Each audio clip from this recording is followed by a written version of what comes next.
श्रीमद् भागवत गीता हिंदुओं का पवित्र ग्रंथ है। इसमें जीवन का पूरा सार बताया गया है। गीता में भगवान कृष्ण के उन उपदेशों का वर्णन है जो उन्होंने महाभारत युद्ध के दौरान अर्जुन को दिए थे। गीता में दिए उपदेश आज भी उतने ही प्रासंगिक हैं और मनुष्य को जीवन जीने की सही राह दिखाते हैं। इसमें ग्रंथ भगवान श्री कृष्ण द्वारा अर्जुन को दिए गए उपदेशों की पूरी श्रृंखला है।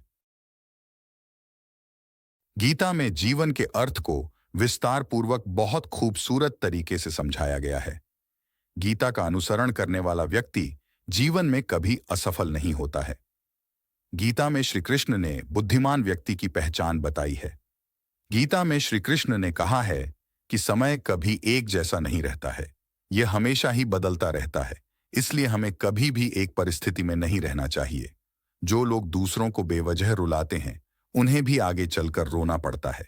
जो लोग दूसरों को दुख देते हैं उन्हें भी अपने जीवन में आगे चलकर दुख भोगना पड़ता है। गीता में श्री कृष्ण ने बुद्धिमान व्यक्ति की पहचान बताई है।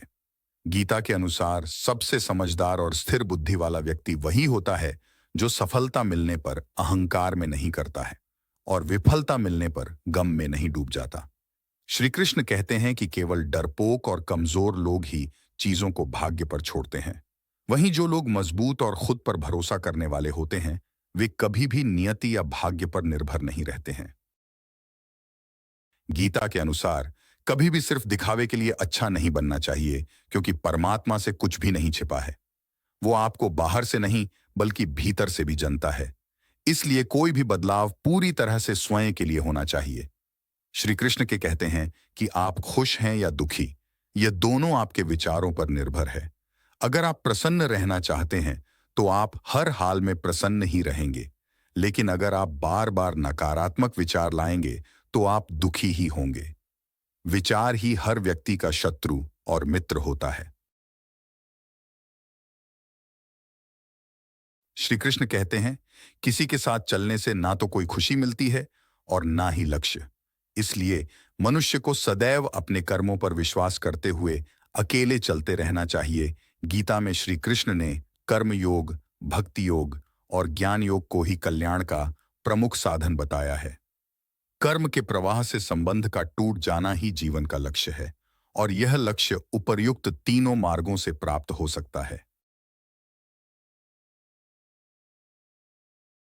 गीता में श्री कृष्ण कहते हैं कि केवल पैसों से आदमी धनवान नहीं होता है, बल्कि असली धनवान वो है जिसके पास अच्छी सोच, मधुर व्यवहार और सुंदर विचार होते हैं।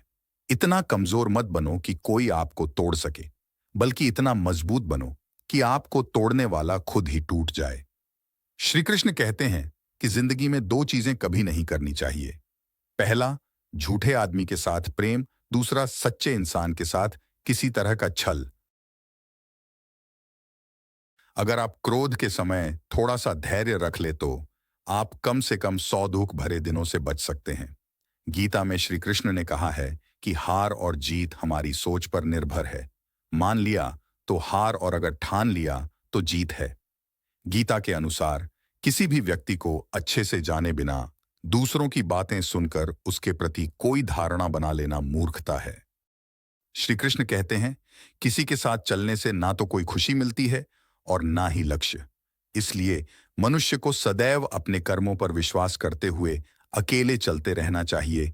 गीता में श्री कृष्ण ने कर्म योग, भक्ति योग और ज्ञान योग को ही कल्याण का प्रमुख साधन बताया है। कर्म के प्रवाह से संबंध का टूट जाना ही जीवन का लक्ष्य है और यह लक्ष्य उपर्युक्त तीनों मार्गों से प्राप्त हो सकता है।